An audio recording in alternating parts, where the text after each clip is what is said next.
오늘 하나님께서 우리 가운데 주시는 말씀 예레미야 52장 24절부터 34절까지의 말씀입니다. 예레미야서 52장 24절부터 34절까지 우리 한 목소리로 합독하시겠습니다. 사령관이 대제사장 스라야와 부제사장 스바냐와 성전 문지기 세 사람을 사로잡고 또 성 안에서 사람을 사로잡았으니 곧 군사를 거느린 지휘관 한 사람과 또 성중에서 만난 왕의 내시 7명과 군인을 감독하는 군 지휘관의 서기관 하나와 성 안에서 만난 평민 60명이라. 사령관 느부사라다는 그들을 사로잡아 림나에 있는 바벨론의 왕에게 나아가매 바벨론의 왕이 하마딱 림나에서 다 쳐 죽였더라. 이와 같이 유다가 사로잡혀 본국에서 떠났더라. 느부갓네살이 사로잡아 간 백성은 이러하니라. 제7년에 유다인이 3023명이요 느부갓네살이 18째 해에 예루살렘에서 사로잡아간 이가 832명이요 느부갓네살의 제23년에 사령관 느부사라단이 사로잡아간 유다 사람이 745명이니 그 총수가 4600명이더라. 유다왕 여호야긴이 사로잡혀 간 지 37년 곧 바벨론의 에윌무로닥 왕의 즉위 원년 12째 달 25째 날 그가 유다의 여호야긴 왕의 머리를 들어 주었고 감옥에서 풀어 주었더라. 그에게 친절하게 말하고 그의 자리를 그와 함께 바벨론에 있는 왕들의 자리보다 높이고 그 제수의 의복을 갈아 입혔고 그의 평생 동안 항상 왕의 앞에서 먹게 하였으며 그가 날마다 쓸 것을 바벨론의 왕에게서 받는 정량이 있었고 죽는 날까지 곧 종신토록 받았더라. 아멘. 읽은 본 말씀으로 감옥에서 풀어 주었더라라는 제목으로 하나님의 말씀 나누겠습니다. 우리의 삶의 길에 잘 생각해보면 딱 두 가지 길이 보입니다. 우리가 오늘 선택할 수 있는 길인데요. 한 가지는 심판으로 가는 길. 사실 우리를 사망으로 이끄는 길이 있습니다. 먹는 것 하나도 선택에 따라서 내 육을 건강히 하는 길이 있고 내 육을 망하게 하는 길이 있습니다. 많은 것이 마찬가지입니다. 우리의 모든 선택은 우리로 하여금 미래에 어떤 열매를 맺는지를 결정하게끔 합니다. 예레미야서 오늘 마지막 장인 이 장도 딱 보면은 두 갈래 길에 딱 놓이는 사람들이 보입니다. 하나는 사망의 길로 가는 사람들이고요. 하나는 생명의 길로 가는 사람들이에요.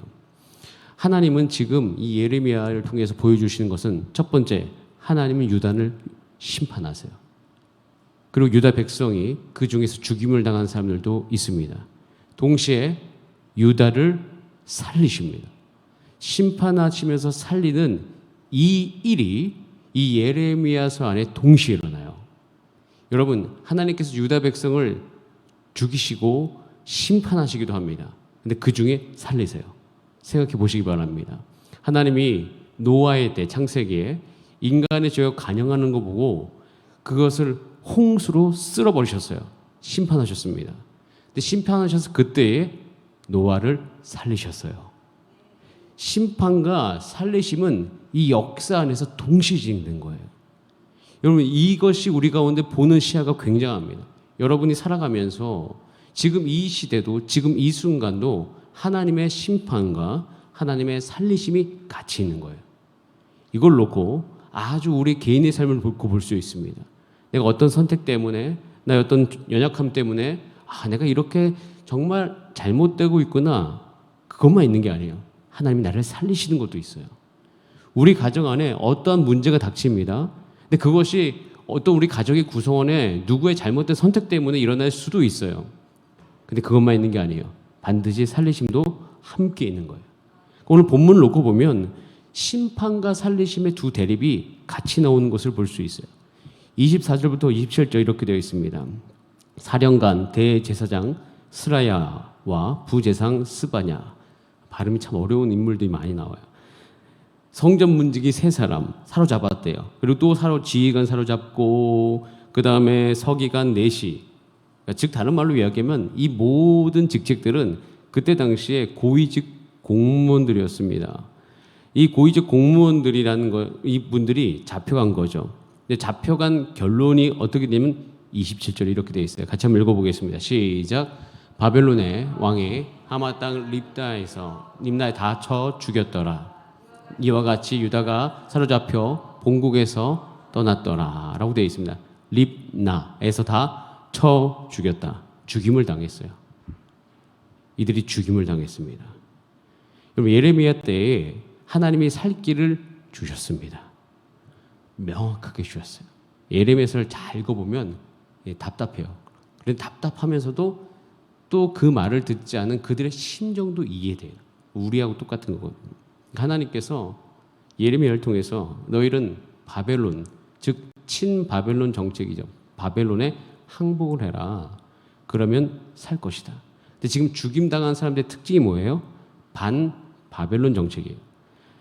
물론 이게 국가 간의 어떤 대항으로 봤을 때에, 예를 들어서 한국과 일본 사이의 이 관계 안에서도 일본이 한국을 칠 때에 당연히 일본 편을 들면 안 되죠. 우리는 우리 한국 편을 들어야 됩니다. 정상적인 거예요. 그렇기 때문에 사실 이때 어떤 하나님께서 말씀하셨다고 친일본 정책을 한다는 거, 이거 쉬운 건 아닙니다. 그런데 이때 당시에 하나님께서 예레미야를 통해서 명확하게 말씀하신 게 너무 많습니다. 듣기는 쉽지 않았지만 이때 이 말에 대해서 전혀 신경을 쓰지 않고 반바벨론 정책, 그러니까 바벨론을 대항하는 것이 그들이 살 길이라고, 유다를 지키는 것이라고 생각을 했어요. 어떻게 보면 이게 자연스러운 걸 수도 있지만 하나님께서 끊임없이 말씀하셨던 그 선지자의 이야기를 듣지 못함이 중요한 원인이었던 것이에요. 그들은 왜 예레미야의 이야기를 그렇게도 듣지 않았을까요? 자신의 견고한 생각 때문입니다.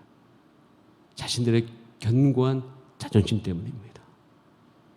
여러분, 우리가 살 길이 있어요. 근데 그 살 길은 만약에 우리의 견고한 자존심, 견고한 생각이 하나님의 생각을 밀어내고 있으면 그 살 길을 놓쳐버리는 거예요. 우리 가정 안에 살 길이 있습니다. 부부가 다시 서로 관계가 좋아질 수 있는 방법이 있습니다. 자녀의 관계가 좋아질 수 있는 방법이 있어요. 그것은 두 부부가 하나님 말씀 앞에 있으면 돼요. 근데 그 말씀 앞에 나아가기까지 힘들어요.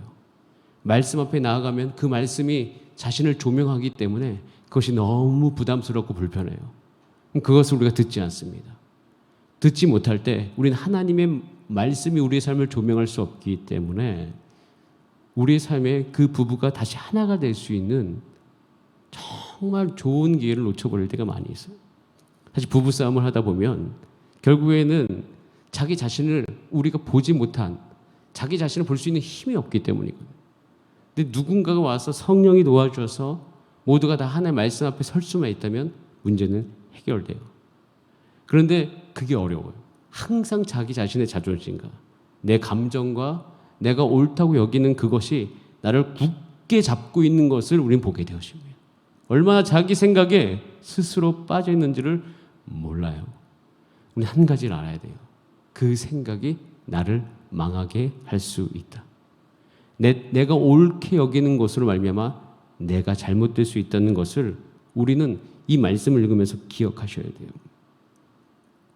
즉 반바벨론 정책, 이것은 다른 말로 하면 유다의 어떠함을 의지하지 말라는 건데 이 우리 삶 가운데 적용되는 것이 참 많습니다. 제가 특별히 금요심야에 예레미야서 이제 오늘까지 전할 텐데 이 전하면서 제가 여러분들에게 이야기하는 것이 그것입니다.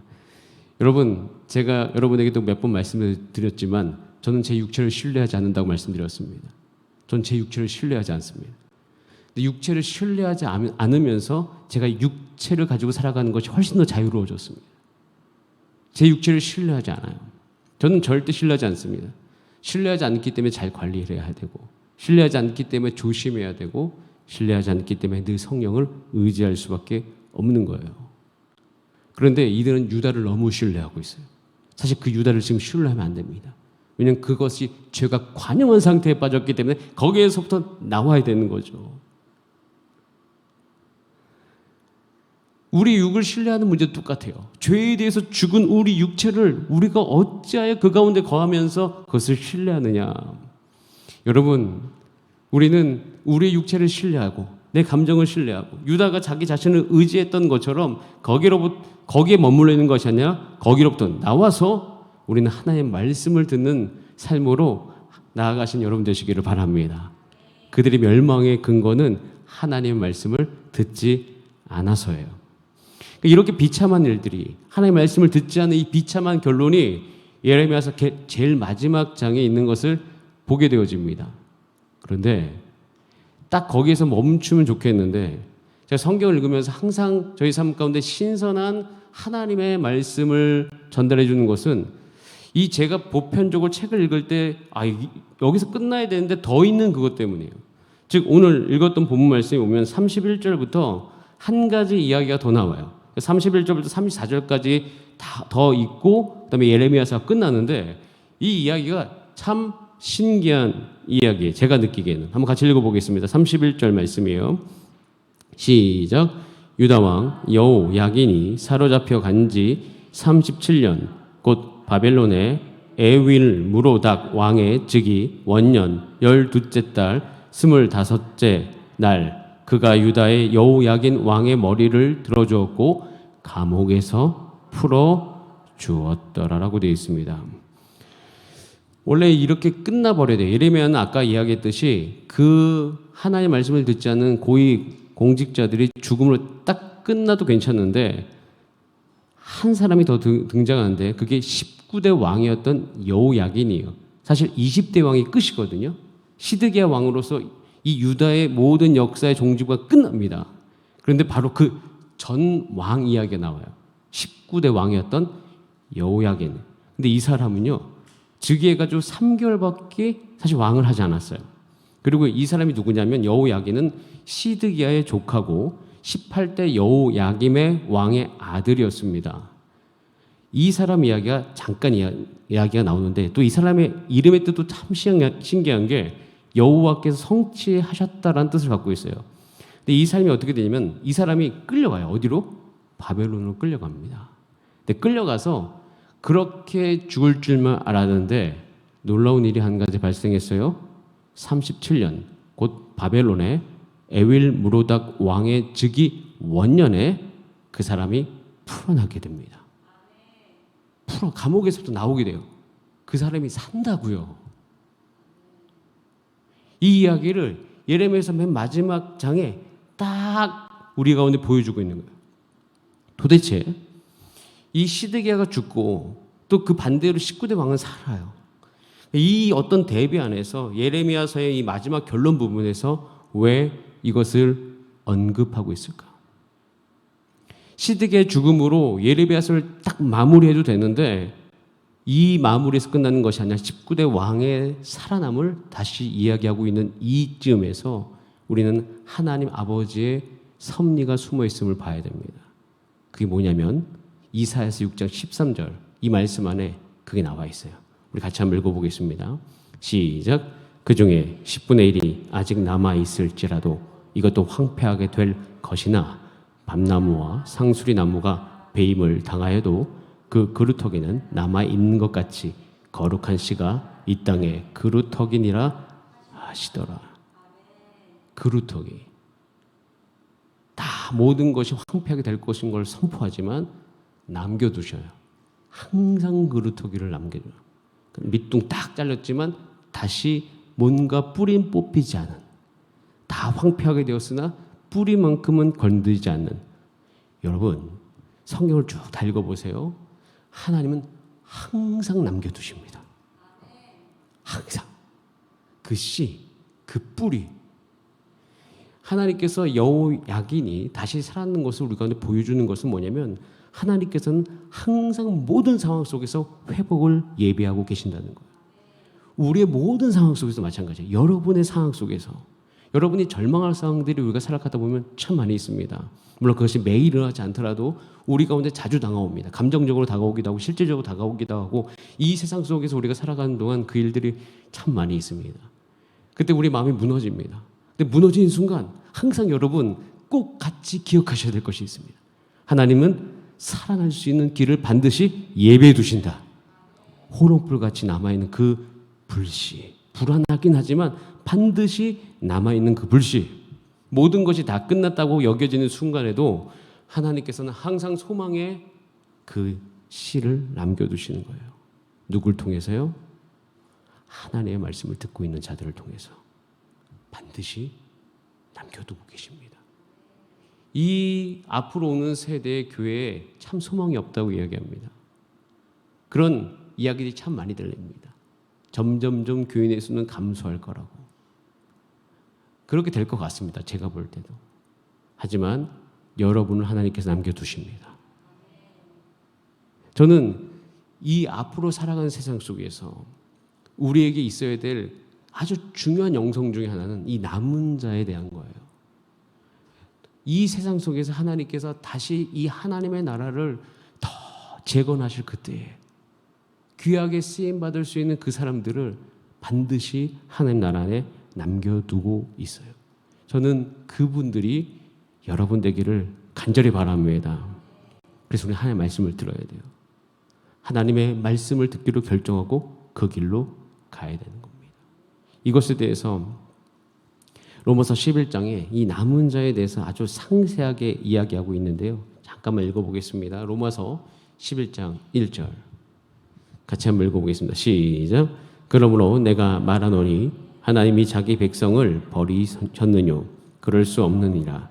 나도 이스라엘이니요 아브라함의 씨에서 난 자요 베냐민 지파라. 사도 바울이 하나님이 이스라엘 민족을 버리지 않으신 이유를 자기 자신으로 삼고 있어요. 그러니까 바울이 이방인의 사도로서 복음을 전하다 보니까 자기 민족이 늘 걸리는 거예요. 그런데 그 이스라엘 민족은 이미 어떻게 보면 포기가 된 걸 수도 있지만 바울은 그것을 포기하지 않습니다. 왜요? 자기 자신의 이유예요.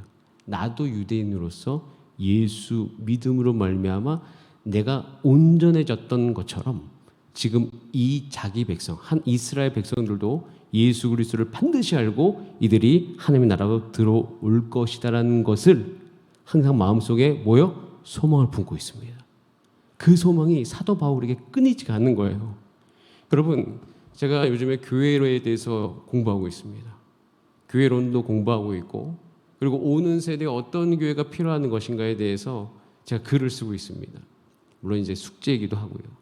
근데 그걸 쓰면서 우리 이 교회에 대해서 생각할 때 가장 우리 가운데 있어야 될 것은 심장인데 어떤 심장이냐면 사도 바울이 이 말씀을 기록했던 이 심장이에요. 하나님께서는 어떻게 보면 이 사도 바울의 시기는 교회가 핍박받는 시기였어요. 물론 교회도 팽창하고 있었지만 핍박받는 이 시기에 결국 그 생명력이 어떻게 전달되었는가 이 심장이 있는 사람들이에요. 하나님께서는 반드시 이 땅 안에 하나님의 생명을 남겨두신다는 거예요. 여러분, 우리 이 심장이 여러분 안에 마음속에 있게 되기를 간절히 기도합니다. 이것을 구하셔야 돼요. 하나님께서는 이 심장을 품고 이 하나님께서 부어주신 이 은혜를 이어갈 자를 지금 찾고 계십니다. 역사의 주관자이신 하나님께서는 모든 나라의 흥망성쇠 안에서도 하나님께서는 이 사람들을 찾고 계셨던 거예요. 창세기에서부터 요한계시록까지 다 나옵니다. 노아의 때는 노아였고요. 그리고 모든 상황 속에서 하나님께서 이스라엘 백성이 다 죽어가고 있는 그때 모세를 남겨두셨고요. 그래서 그 모든 인류의 역사 안에서 하나님의 나라는 끊이지 아니하고 이 땅 가운데 찾아왔습니다. 그것이 그 하나님이 예비하신 자가 이 시대에 여러분 되기를 원합니다. 여러분 가정에서 여러분이 되기를 원합니다. 우리 교회에서 여러분 되시기를 간절히 원합니다. 하나님께서는 그 남은 자로서 우리를 부르시는 것이에요. 역대하 36장 23절에 이렇게 기록하고 있습니다. 우리 같이 읽어보겠습니다. 시작. 바사와 고레스가 이같이 말하노니 하늘의 신 여호와께서 세상 만국을 내게 주셨고 나에게 명령하여 유다 예루살렘의 성전을 건축하라 하셨나니 너희 중에 그의 백성된 자는 다 올라갈지어다. 너희 하나님 여호와께서 함께 하시기를 원하노라 하였더라. 바사왕 고레스 바벨론 포로 시기 70년 이후에 바벨론의 모든 이스라엘 백성들에게 한 가지 고레스 칙령이 떨어집니다. 그의 백성들은 다 유다 땅으로 돌아가라고 합니다. 이방인의 왕이 선포해버려요. 역대하에서 너희 중에 그의 백성된 자 다 올라가라. 근데 문제가 생겼어요. 70년을 살면서 두 부류가 나눠졌기 때문이에요. 한 부류는 바벨론 땅 안에서 바벨론의 시스템에 다 적응된 이스라엘 백성이 있었던 거예요. 그 백성들은요, 바벨론 안에 살아가는 방식으로 다 적응이 되었고 그 편안한 삶을 추구하고 있었습니다. 하나님의 말씀이 있는 백성들은요, 그거에 반응하면서 다시 유다 땅으로 돌아왔어요. 그런데 유다 땅으로 딱 돌아왔는데 보게 된 것이 뭐냐면, 한번 상상해 보세요. 무너져 있는 성전이에요. 폐허가 된 그 땅. 생각을 해봤어요.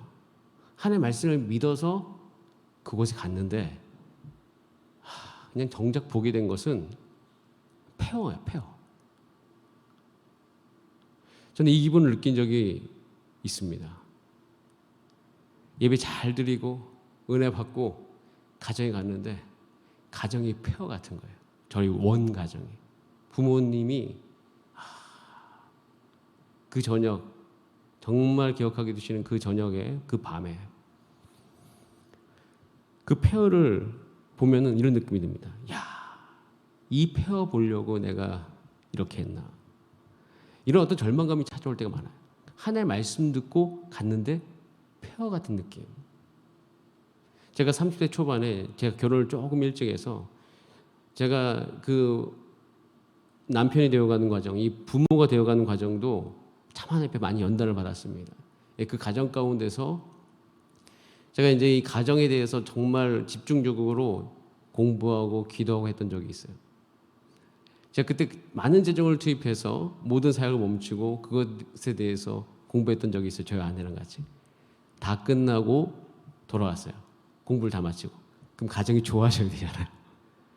돌아와서 몇 개월 뒤에 그러니까 세상에서는 역사적에서 가장 크게 싸운 날이 있었어요. 폐허 같은 거예요. 하나의 말씀대로 했는데 정작 돌아오니까 폐허가 있는 거예요. 어떻게 해야 됩니까? 하나님 어떻게 해야 되죠?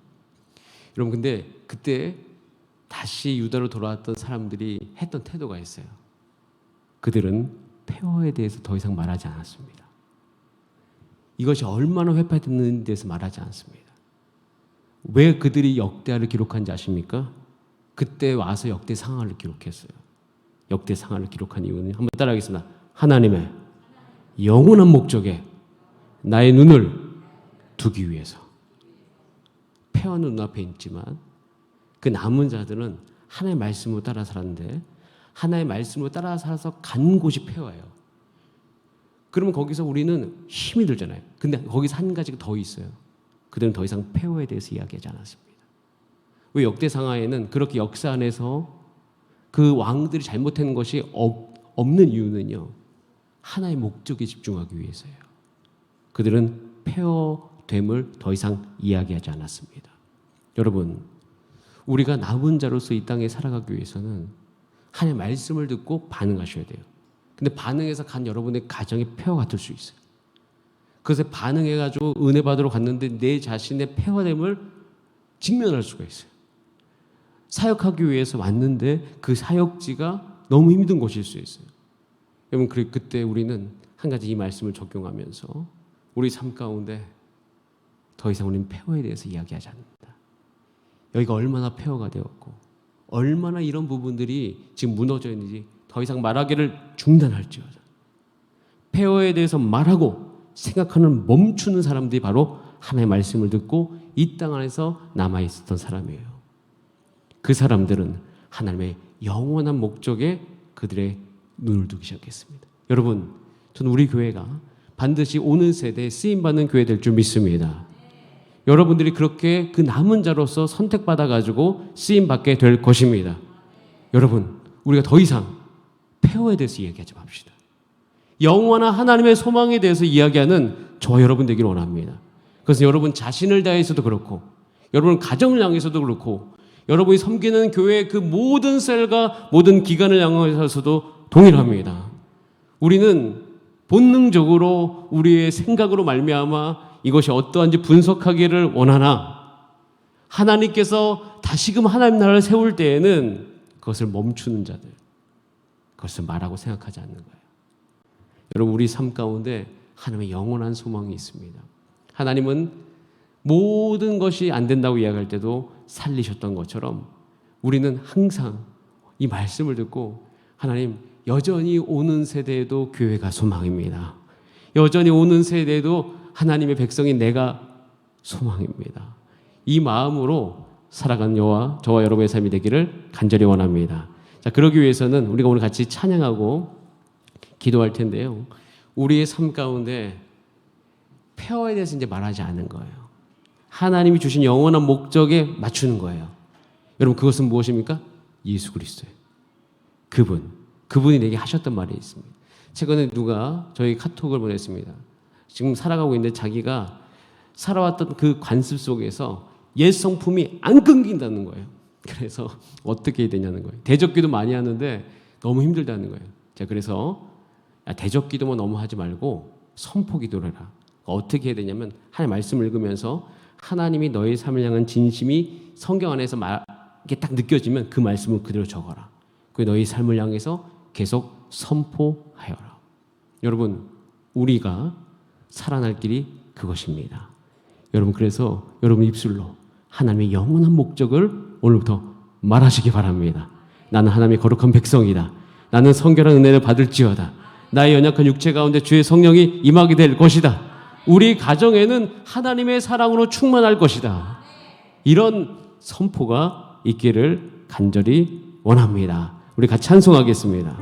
하나님, 내 삶 가운데 그런 은혜가 있을 수 있도록 도와주소서. 같이 찬양할까요? 무명이어도 공허하지 않는 것은 예수 안에 난 만족함이라. 가난하여도 부족하지 않는 것은 예수 안에 오직 나는 부요함이라. 고난 중에도 견뎌낼 수 있는 것은 주의 계획 믿기 때문이라. 실패하여도 일어날 수 있는 것은 예수 안에 오직 나는 승리함이라. 우리 다 함께 고백할까요? 난 예수로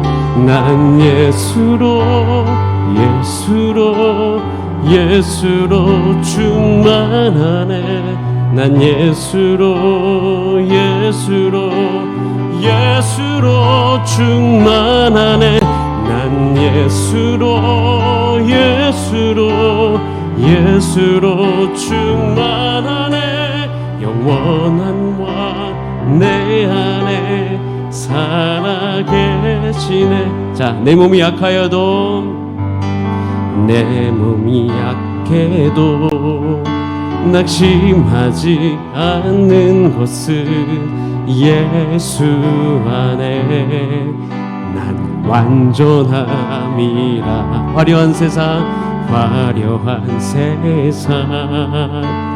부럽지 않는 것은 난 예수로 충만함이라. 난 예수로 충만하네. 세상 모든 것들도 부럽지 않네. 난 예수로 충만하네. 영원한 왕 내 안에 살아게. 우리 한 번 더. 난 예수로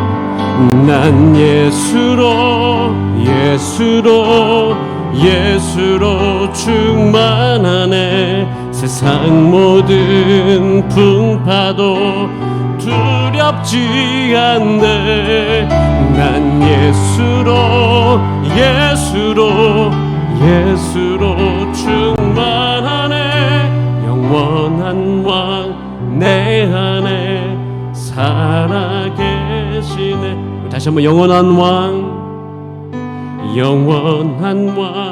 내 안에 살아계시네.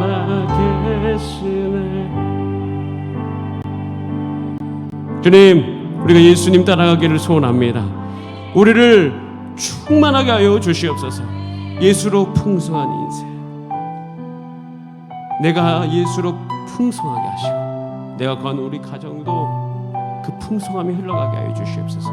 내가 하는 사역 속에서도 그 풍성함이 흘러가게 하여 주시옵소서. 주님, 내가 혹시 폐허에 대해서 계속 얘기했다면 멈추게 하소서. 회개하게 하소서. 이제는 나의 삶을 향한, 우리 가정을 향한, 우리 교회를 향한 영원한 하나님의 목적을 말하게 하여 주시옵소서. 자, 우리 그것을 위해서 우리 다 함께 주여 한번 부르신 다음에 합심으로 기도하시겠습니다. 주여.